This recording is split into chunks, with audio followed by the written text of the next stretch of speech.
जिंदगी रफ्तार से आगे बढ़ रही है, लेकिन क्या ये आपको उस जगह पर पहुंचा रही है जहां पर आप जाना चाहते हैं? आप कई साल तक जो आपके पास नहीं है उसे खोज सकते हैं और अंत में आप वहीं पहुंचेंगे जहां पर आप जाना नहीं चाहते हैं। संसार जो हमें देना चाहता है उसे देखते हुए अक्सर हम ये पाते हैं कि उसमें कुछ नहीं है।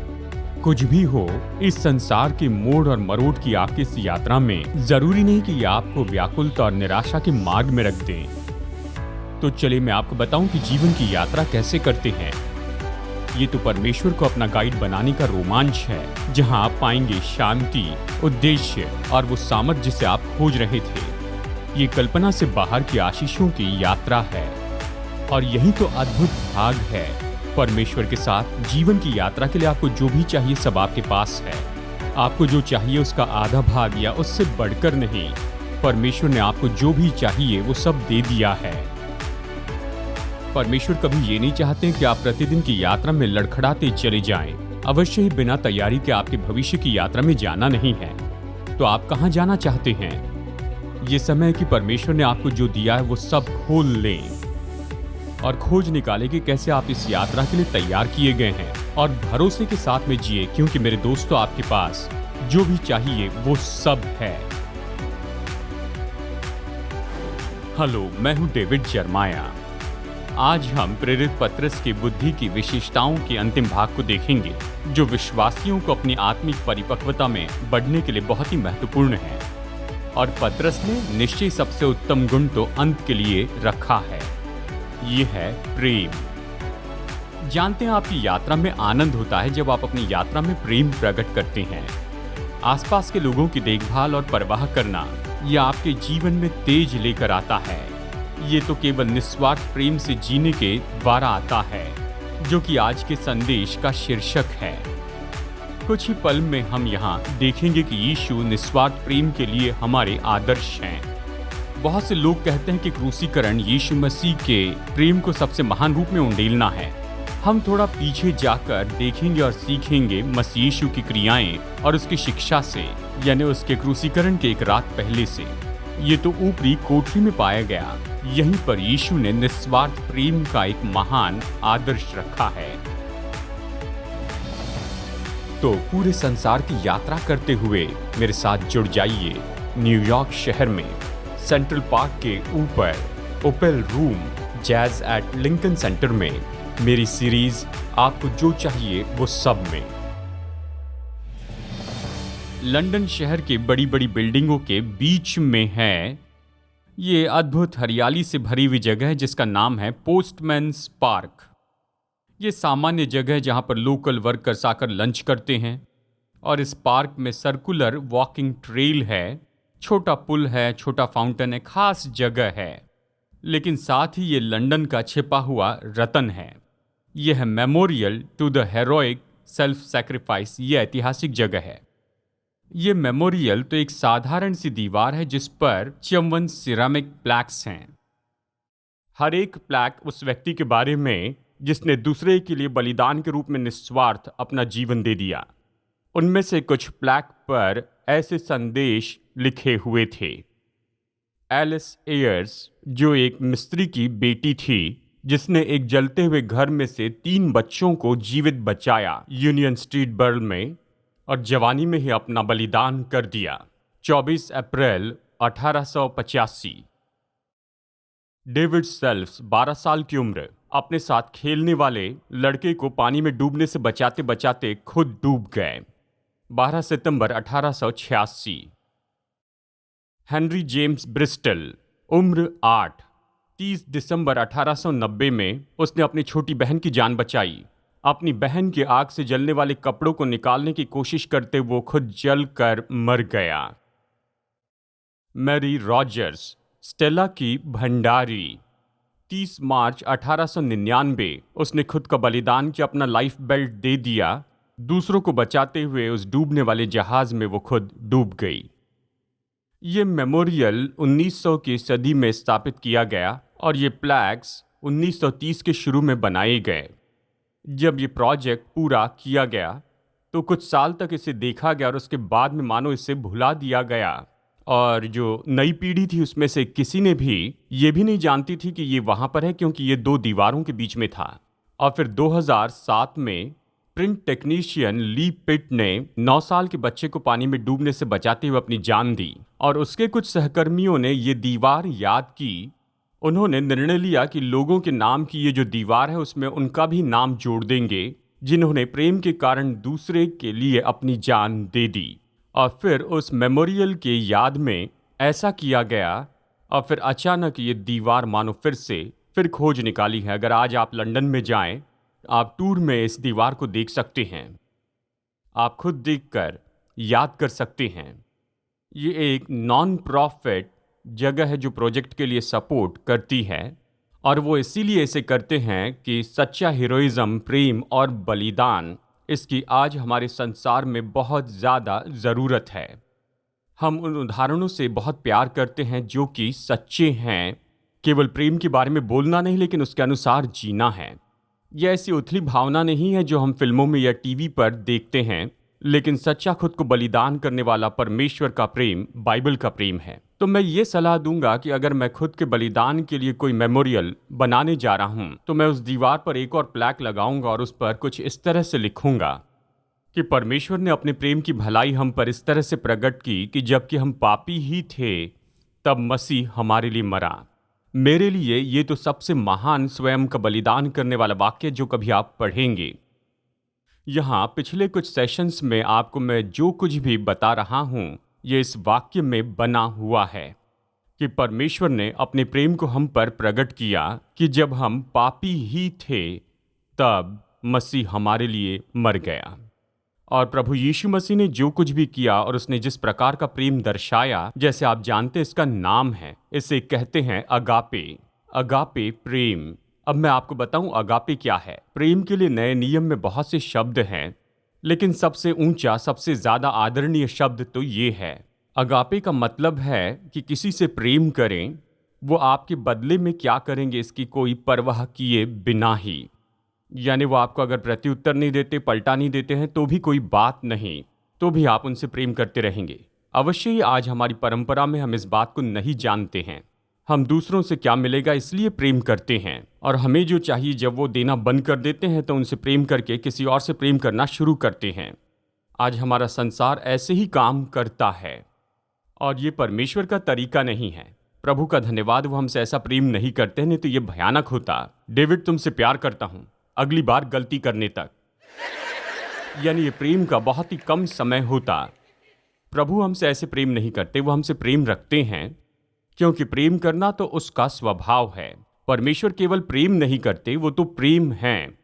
और जो प्रेम हमें मिलता है कि हम उससे प्रेम करें, वो हमारा नहीं है। बाइबल कहती है हम उससे प्रेम करते हैं क्योंकि उसने पहले हमसे प्रेम किया। जब तक प्रभु मुझे प्रेम न दे, मेरे पास उसको प्रेम करने के लिए कुछ नहीं। तो मैं परमेश्वर को वही दे रहा हूं जो उसने मुझे दिया है। मैंने उससे मेरा प्रेम पाया और मैं वो उसे दे रहा हूं, और यह ऐसे ही काम करता है। पतरस वचन के इस भाग में इस बात पर जोर देता है कि हमें इन गुणों को बढ़ाने में अपना काम करना है। हमने इन्हें देखा है, एक एक देखा। ये डोमिनोज के जैसे हैं जो एक दूसरे से जुड़ते जाते हैं, और हम आखिरकार सबसे उत्तम विशेषता में आते हैं, और वो विशेषता है मसीह के जैसे प्रेम है। ये पतरस की सूची में अंतिम गुण है, क्योंकि ये पतरस की सूची में सबसे महत्वपूर्ण ऐसा गुण है। ये अब तक हमने जो भी चर्चा की है उन गुणों को परिपूर्ण करता है और अर्थ देता है। अगर आप बाकी सारे गुणों को बढ़ाते चले जाएंगे और प्रेम को बाहर रख देंगे, तो ये काम नहीं करेगा। प्रेम तो एक चाबी के जैसे है जो इन सारी विशेषताओं के बीच में जाती है, और उससे ये सब काम करते हैं। और ये बहुत ही महत्वपूर्ण पाठ है कि हम दर्शाते चले जाएं इस नफरत के संसार में जो क्रोध और कठोर शब्दों से भरा है। परमेश्वर आपसे प्रेम करते हैं, जैसे मैंने पहले भी आपको अपनी किताब में बताया, वो हमेशा प्रेम करते हैं और करते रहेंगे। और प्रेम को हमारे भाईचारे की प्रीति में जोड़ने का सबसे अच्छा तरीका है कि ये देखें कि यीशु ने कैसे प्रेम रखा। आप जानना चाहते हैं कि परमेश्वर कैसे काम करते हैं, तो देखिए परमेश्वर ने यीशु के द्वारा कैसे काम किया, क्योंकि यीशु तो परमेश्वर का चित्र है उसे दर्शाने के लिए। क्या आप जानना चाहते हैं परमेश्वर क्या करते हैं, कैसे काम करते हैं, कैसे सोचते हैं? तो यीशु का अध्ययन कीजिए। और जब यीशु का अध्ययन करेंगे तो आप ये पाएंगे कि परमेश्वर का प्रेम कैसे काम करता है। सेटिंग तो ऊपरी कोठरी थी। ये यीशु के क्रूसीकरण के पहले की अंतिम रात थी। अब तक इस पृथ्वी पर जिए हुए सबसे सामर्थी व्यक्ति के लिए महत्वपूर्ण रात थी। आज मैं आपको प्रेम के बारे में कुछ विचार बताना चाहता हूं। जैसे हम इस कहानी में आगे बढ़ रहे हैं, वह हमारे लिए आज जरूरी है। जैसे हम अपने गुणों की सूची में यह आखिरी विशेषता जोड़ते हैं, जैसे हम प्रेमी करुणा के साथ में अगापे प्रेम जोड़ते हैं। पहली बात बताना चाहता हूं, प्रेम जिंदगी की यात्रा में हमारी अगुवाई करता है।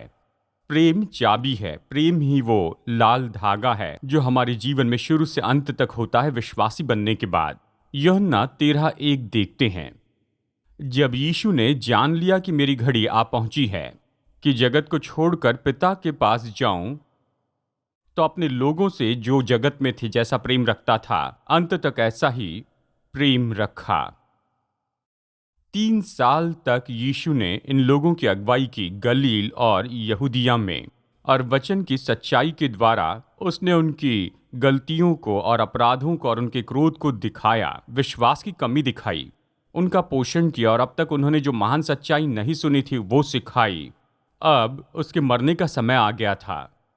वो फिर से जी उठेंगे और स्वर्ग में भेजे जाएंगे, और उसी प्रेम के द्वारा जिससे उसने 3 साल तक उनके साथ व्यवहार किया, वचन कहता है अंत तक सहता गया। वो कभी चूका नहीं, गलती नहीं की। ऐसा नहीं कि केवल सिखाते समय ही उनसे प्रेम रखे, ऐसा नहीं कि उनसे केवल तब प्रेम रखा जब उन्हें अपने मृत्यु और पुनरुत्थान के बारे में बताया। बाइबल कहती कि उसने प्रेम रखा पूरी क्रिया में, बिल्कुल अंत तक। वो जानते हैं कि कैसे आपकी गलतियों को आपको दिखाएं। कई बार हम सोचते हैं अगर हम ऐसा कुछ करेंगे तो वो हमसे प्रेम नहीं करेंगे। नहीं, हमारे कामों के आधार पर प्रभु हमसे प्रेम नहीं करते। ये सच में बड़ी दुख की कहानी होती अगर परमेश्वर हमसे प्रेम करे यह हमारे काम पर आधारित होता। जैसे हमने कहा है, ये तो अगापे शब्द के अर्थ का इनकार करना है। अगापे किसी व्यक्ति से प्रेम करना है, चाहे आप उनसे उसके बदले में कुछ भी प्राप्त न करें, और यही तो ऐसा प्रेम है जो वचन के इस भाग में दिखाया गया है। उसका प्रेम अद्भुत रूप में धीरजवंत है। यह हमेशा आपको परिपक्वता की ओर ले जाता है। और जैसे मैंने कहा, गड़बड़ी करने के पहले आप हिम्मत नहीं हार सकते हैं, क्योंकि परमेश्वर आपको प्रोत्साहित करते हैं। वो कहते हैं कि आपसे प्रेम करता हूं, चाहे आप बदले में उससे फिर प्रेम न करें तो भी। कितने लोग जानते हैं कि मैं क्या करूं ये पता नहीं होता है, तो सबसे अच्छा होगा कि प्रेम रखें। जैसे आप यीशु में बढ़ते हैं, उसका प्रेम आपकी मदद करता है कि बताए कि क्या करें और हर परिस्थिति में क्या करना है, और उसका प्रेम आपको साहस देता है कि उसकी सेवा करें। मुझे आपके बारे में पता नहीं, लेकिन कई बार मुझे लगता है कि मैं अपनी जिंदगी की मांग के लिए पर्याप्त नहीं हूं। मैं यहाँ बता नहीं सकता कि हाल ही के इतने साल में जो कुछ भी हमारे साथ में हुआ है, उसके कारण मैं खुद को देखता हूं कि मैं मंच के पीछे हूं, मानो जैसे किसी अरीना में हूं, और कह रहा हूं कि मैं इस संसार में क्या करने के लिए आया हूं, मैं यहाँ कैसे पहुंचा, यहाँ पर क्यों हूं, और अपने आप को पर्याप्त महसूस नहीं करता हूं। मुझे क्या करना है इसके बारे में। कई बार ऐसा होता है कि जो दिन होते हैं ऐसे लगता है ये तो बहुत ही मुश्किल है। तभी आप मसीह के प्रेम पर आधारित होकर प्रार्थना करते हैं, प्रभु मेरा दिल आपके लिए खुला है, प्लीज मेरी मदद कीजिए इस समस्या में। मैं जानता हूं आप मुझसे प्रेम करते हैं, मैं उसे स्वीकार करता हूं, और मैं बस आपसे एक ही बात कहता हूं कि मदद कीजिए, मदद कीजिए। चलिए मैं आपको याद दिलाऊं, इसके पहले कि यीशु वहां उस रात ऊपरी कोठरी में गए, चेले बहस कर रहे थे कि उनमें सबसे महत्वपूर्ण कौन है। आपको याद है, मतलब ये चर्चा नहीं थी, ये तो बहस हो रही थी। यीशु उनके लिए अपनी जान देने पर थे, और वो बहस कर रहे थे कि प्रभु के राज्य में उसके बगल में कौन बैठेगा। उनमें से एक पकड़वाने वाला था और दूसरा 3 बार उसका इनकार करने वाला था। रोमी सिपाही आ रहे थे, सताव तो होने वाला था, और क्रूसीकरण उसके सामने बना था। वहां पर गुड बाय कहना था, पृथ्वी पर उसका काम पूरा होना था, और कहने के लिए बहुत कुछ था। समय बहुत कम था और ये सब कुछ एक साथ आने वाला था, जैसे मानो ये सब बरसने वाले थे। अगर यीशु का प्रेम उस समय उसे असफल करता तो सब कुछ पूरी तरह बिखर जाता। बाइबल कहती उसने अंत तक हमसे प्रेम रखा। उसने अंत तक हमसे प्रेम रखा इस पूरी गड़बड़ी में, परेशानी में, और उसके जीवन में जो कुछ भी अभी खुलने वाला था मनुष्य जाति के छुटकारे में। यीशु कभी नहीं भूले कि जबकि वो संसार के लिए मरने जा रहे हैं, वहां पर 12 लोग उसके साथ मेज पर बैठे थे, जिसने उनसे 3 साल से प्रेम रखा और अंत तक प्रेम रखा। तो चलिए मैं आपको बता दूं, प्रेम आपके जीवन की यात्रा में आपकी अगुवाई करता है। जहां भी आपने शुरू किया, आप जहां हैं और आपको जहां पर आगे बढ़ना है, तो एक बात जो आपको आगे पहुंचाएगी और सारी बातों में से निकालेगी, वो है प्रेम। परमेश्वर ने आपके लिए कौन सा प्रेम रखा, याद रखिए। अगर आप असफल हुए हैं, उसने आपसे प्रेम करना बंद नहीं किया, क्योंकि उसका प्रेम आपके कामों पर आधारित नहीं है। उसका प्रेम उसके पुत्र प्रभु यीशु मसीह के कामों पर आधारित है। कितने लोग सोचते उसने सही काम किया? जी।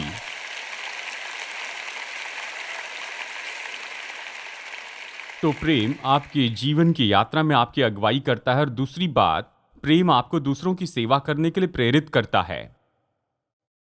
अगर आप यहां इस वचन में आगे पढ़ते हैं तो ये इस तरह से कहता है, यीशु ने ये जानकर कि पिता ने सब कुछ मेरे हाथ में कर दिया है और मैं परमेश्वर के पास से आया हूं और परमेश्वर के पास जाता हूं, तो यीशु भोज पर से उठकर अपने ऊपरी कपड़े उतार दिए और अंगोछा लेकर अपनी कमर बांधी। तब बर्तन में पानी भरकर चेलों के पाँव धोने लगे और जिस अंगोछे से अपनी कमर बांधी थी उससे पूछने लगा। सेटिंग मत भूलिए, वो क्या कर रहे थे? बहस कर रहे थे। वो बहस कर रहे थे कि परमेश्वर के राज्य में उनमें सबसे बड़ा कौन होगा। और यहां जीवित परमेश्वर का पुत्र जो कि सबसे बड़ा है, वो एक तौलिया उठाकर अपनी कमर में बांधते हैं और पानी का एक बर्तन उठाते हैं और अपने घुटनों पर आकर अपने चेलों के बीच में आगे बढ़ते हैं, उनके पैर धोते हैं। और एक एक करके चकित चेलों ने महसूस किया कि प्रभु ने उनके पैरों को धो लिया है और उस धूल को साफ कर रहे हैं। उसने हर एक पैर को अच्छे से सुखाया, जिसकी जूतियों के बंधन खोलने के वो योग्य नहीं थे। उसने उनके पैर धोए। और यही बात तो दर्शाती है कि हम विश्वासी हैं। ये बयान से बाहर वो काम है जो हम करते हैं, क्योंकि ये अलौकिक प्रेम की विशेषता हमारी नसों में, रगों में दौड़ती है। जो किसी ने नहीं किया, हम करते हैं। ये ऐसा क्यों करते हैं? बस एक ही कारण है, यीशु के अनुयायी हैं। प्रभु के प्रेम ने उनके दिल को जकड़ लिया है। जब परमेश्वर का प्रेम आपके हृदय को जकड़ लेता है तो आप जानते हैं कि आपके पास भरपूर है और आप दूसरों को देते हैं और उसे दूसरों के जीवन में उंडेलते हैं। नए नियम में प्रेम के बारे में आपको याद रखने के लिए एक महत्वपूर्ण बात है। कभी कभी नाउन के रूप में आया है, लेकिन ज्यादातर वर्ब के रूप में आया। बाइबल कहती है, पतियों अपनी अपनी पत्नी से प्रेम रखो, जैसे मसीह ने कलीसिया से प्रेम रखा। जानते इसमें दिलचस्प बात क्या है? ये कोई पर्याय नहीं है, ये कोई सुझाव नहीं है, ये आज्ञा है। आप कहेंगे मेरी पत्नी मुझसे अच्छा व्यवहार नहीं करती। पतियों अपनी अपनी पत्नियों से प्रेम रखो, जैसे मसीह ने कलीसिया से रखा। जानते हैं जब आप ऐसा करने लगेंगे तो क्या होगा? जो भी आप सोचते हैं कि मेरे जीवन साथी के साथ ये सही नहीं है, ये ठीक होने लगेगा। आपकी पत्नी के कामों के द्वारा नहीं, लेकिन आपके कामों के द्वारा। जब विवाह में परेशानी होती है तो आप सबसे अच्छा यही कर सकते हैं कि ये देखें कि परमेश्वर ने आपको क्या करने के लिए कहा है और उसे कीजिए, चाहे कुछ भला होता हो या ना हो। और आप चकित हो जाएंगे कि प्रभु ने क्या किया है। जब परमेश्वर का प्रेम आप में काम करने लगता है तो आप इससे इतने रोमांचित हो जाएंगे कि आप इसके बारे में दूसरों को बताना चाहेंगे। आमीन। जैसे यीशु ने उस रात प्रेम रखा, उसने अपने इस काम के द्वारा इसे अपने चेलों के जीवन पर उंडेल दिया। फिर नंबर 3, प्रेम यीशु मसीह का अनुकरण करता है। चलिए आगे बढ़ते हैं। जब हम यीशु के जैसे प्रेम करते हैं, यह इसलिए है क्योंकि हमने यीशु के पीछे चलने का निर्णय लिया है। मतलब हम यीशु को ऐसा करते हुए देखते हैं और वैसे ही करते हैं। क्या ये सही है? इस वचन को देखिए, ये यीशु के वचन हैं। यदि मैंने प्रभु और गुरु होकर तुम्हारे पाँव धोए हैं, तो तुम्हें भी एक दूसरे के पाँव धोने चाहिए, क्योंकि मैंने तुम्हें नमूना दिया है कि जैसे मैंने तुम्हारे साथ किया है वैसे ही किया करो। अब मैं ये विश्वास नहीं करता कि यीशु ये कह रहे थे कि तुम्हें सच में एक दूसरे के पैर धोने चाहिए। हम पूरी अलग परंपरा में हैं। क्योंकि सच में जिन दिनों में प्रभु यीशु मसीह ने अपने चेलों के पांव धोए, वो धूल भरी सड़क पर चलते थे, और जब भी वो किसी के घर में आते तो वहां पर का दास उनके सामने आता था और वो उनके पांव धोता ताकि वो धूल और मिट्टी घर में न लाएं। यानी इस तरह से पैर धोना ये तो खुद के बलिदान को दिखाने वाला ऐसा काम था। यीशु ने कहा, मैंने तुम्हारे गंदे पैर धोकर अपने प्रेम को प्रकट किया। अपने चेलों के पांव धोए। तुम इस आदर्श को लो और यीशु के नाम में कुछ भी करने के लिए बिल्कुल लज्जित ना होना। ये दूसरों के जीवन में फर्क लाएगा। और चौथी बात यह है, प्रेम जिंदगी के अनुभवों को उभारता है। मैं जानता हूं आपको इसे विश्वास से लेना है। अगर आपने बलिदान करके प्रभु की सेवा नहीं की है तो आप सबसे बड़ी आशीष को चूक रहे हैं, जो कि आप एक विश्वासी होने के द्वारा पा सकते हैं। बाइबल यही कहती है। यीशु ने कहा, तुम ये बातें जानते हो और यदि उन पर चलो तो धन्य हो। उसने ये नहीं कहा जिसके लिए करते हो वो धन्य है। हालांकि ये सच है। यीशु ने कहा, अगर तुम इस बात को जानते हो, यानी खुद के जीवन को बलिदान करना, अपनी इच्छा से दूसरों को परमेश्वर का प्रेम बताना, अगर तुम इसे जानते और इसे करते हो तो तुम धन्य हो। मैं अपने जीवन में इसे ही तो ज्यादा से ज्यादा देख रहा हूं कि जब भी मैं किसी की मदद करने के लिए आगे बढ़ता हूं तो ये भरपूरी की आशीष से मेरे पास लौटता है, जिसकी मैंने कभी अपेक्षा नहीं की, कल्पना से बाहर। आप परमेश्वर की बहुत सेवा नहीं कर सकते जैसे परमेश्वर को बहुत नहीं दे सकते। जितनी सेवा करेंगे प्रभु उतनी ज्यादा आशीष देंगे जैसे आप सेवा करते हैं।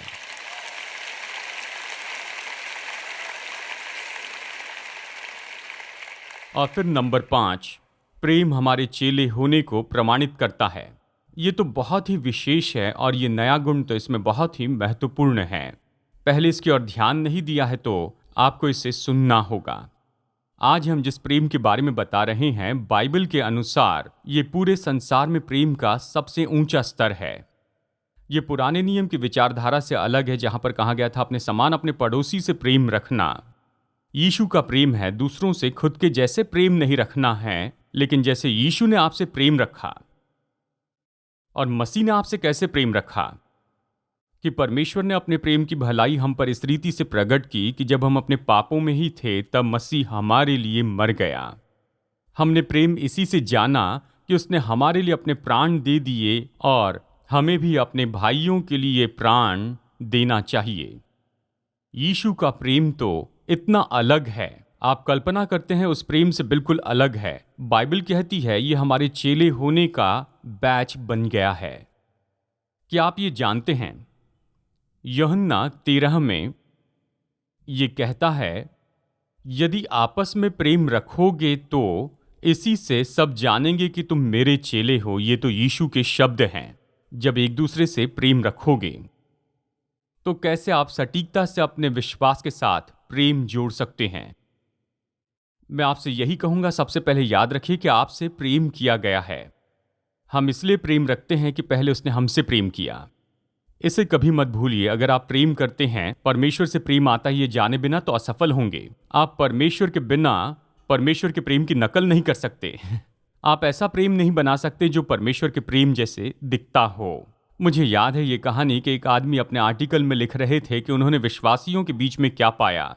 मैंने देखा कि विश्वासी बेघरों की मदद करते हैं, जिन्हें चोट लगी है उन्हें बैंडेज बांधते हैं, मिशन फील्ड पर जाते हैं, मुश्किल जगह पर काम करने जाते हैं, जेल में जाकर प्रचार करते। ये व्यक्ति जो विश्वासी नहीं थे, दोष निकालने वाले थे, उन्होंने कहा, मैं सोचता हूं कि आप तो मसीह के बिना भी एक अच्छे मनुष्य होने चाहिए, उसके साथ रहते उससे भी बेहतर होंगे। फिर उन्होंने कहा, जैसे मैं इन्हें देखता हूं, मैंने देखा कि विश्वासियों में वो है जो हमारे पास नहीं है, और कोई तरीका ही नहीं है कि उनके पास जो है उसे पाए बिना हम ये कर सके। ये बात सच है। हमारा तो परमेश्वर के साथ में संबंध है। परमेश्वर के साथ के संबंध के बिना अगर हम उसके काम करें तो हम मुंह के बल नीचे गिर जाएंगे। जब आप परमेश्वर से प्रेम रखेंगे और उस प्रेम को जो आपके दिल में उंडेला गया उसे बहने देंगे, ये प्रभु की सेवा के लिए आपको प्रोत्साहित करेगा। ये सुंदर बात है। ये देखना बहुत ही अद्भुत है। याद रखिए, आपसे प्रेम किया गया है और कभी भी इस पर कोई सवाल न पूछे, क्योंकि आपके लिए परमेश्वर के प्रेम पर सवाल उठाएंगे तो आप किसी और से प्रेम नहीं कर पाएंगे। नंबर 2, अपने संबंधों की फिर कल्पना कीजिए। फोन कीजिए, पत्र लिखिए या टेक्स्ट कीजिए। बहुत से तरीके हैं कि उन्हें बताएं कि आप उनसे प्रेम करते हैं। अनुमान मत लगाइए कि वो उसे जानते हैं, निश्चित कीजिए कि वो जानते हैं। दूसरे आपको क्या दे सकते हैं इसके बारे में कल्पना करने के बजाय अपने संबंधों की फिर कल्पना कीजिए और पूछिए कि आप उनके लिए क्या कर सकते हैं। और फिर अपनी प्राथमिकता पहचानें। मैं सोचता हूं कई बार आप इसलिए प्रेम नहीं करते क्योंकि यह आपके मन में नहीं है, प्राथमिकता नहीं है। तो प्रेम को अपने जीवन में प्राथमिकता कैसे बनाएं? जैसे आप दूसरी चीजों को प्राथमिकता देने के लिए स्केड्यूल करते हैं, मतलब क्या स्केड्यूल करें कि लोगों से प्रेम रखें। ऐसा करने का एक तरीका है, अपने कैलेंडर पर या काम करने की लिस्ट में लिख लीजिए यूहन्ना 13:34 और 35। अपने सारे काम की बगल में खुद से पूछिए, आज मैं यीशु के जैसे कैसे प्रेम रखूं। कुछ भी हो, यह आपका काम है। आप कहेंगे मैं कहां से शुरू करूं? बस प्रभु से दिखाने के लिए कहिए। अपने जीवन की सारी विशेषताओं पर यीशु मसीह के प्रेम का मुकुट रखिए। मैं आपको बताऊं, संसार तो इतना प्यासा है। आपके आसपास के लोग प्रेम के लिए भूखे हैं। आपका परिवार, मित्र, आपके पड़ोसी, सहकर्मी, आपके भाइयों और बहनों को जरूरत है कि कोई उनके पैर धोए और उन्हें हिम्मत और हौसला दे। यीशु के इन सारे कामों को करने में अगर आपको मुश्किल होती है तो याद रखिए, ये यीशु के आपके लिए प्रेम से शुरू होता है। आपको जो भी चाहिए वो सब उसने दिया ताकि आपके पास सब कुछ हो उन लोगों के लिए जो आपके प्रेम के शब्दों के लिए इंतजार कर रहे हैं। प्रेम आखिरी विशेषता है जिसके बारे में पतरस ने कहा। पहले यूहन्ना के इस वचन को अंत में बताना चाहूंगा। हे प्रियों, जब परमेश्वर ने हमसे ऐसा प्रेम किया तो हमको भी आपस में प्रेम रखना चाहिए। यदि हम आपस में प्रेम रखें तो परमेश्वर हम में बना रहता है और उसका प्रेम हम में सिद्ध हो गया है। परमेश्वर से कैसे प्रेम रखें? लोगों से प्रेम रखने के द्वारा। प्रभु आपसे प्रेम करता हूं, ये कैसे कहेंगे? आप इसे उससे कहेंगे और अपने कामों के द्वारा दिखाएंगे। प्रभु से प्रेम करना मतलब दूसरों से प्रेम करना है। आप शायद कहेंगे केवल बोलना काफी नहीं है। हाँ, आप ये कह सकते हैं, लेकिन आप कभी भी वो प्रेम का संबंध नहीं पाएंगे जो परमेश्वर आपके लिए चाहते हैं। आमेन। ठीक है, जाइए किसी से प्रेम कीजिए। आमेन।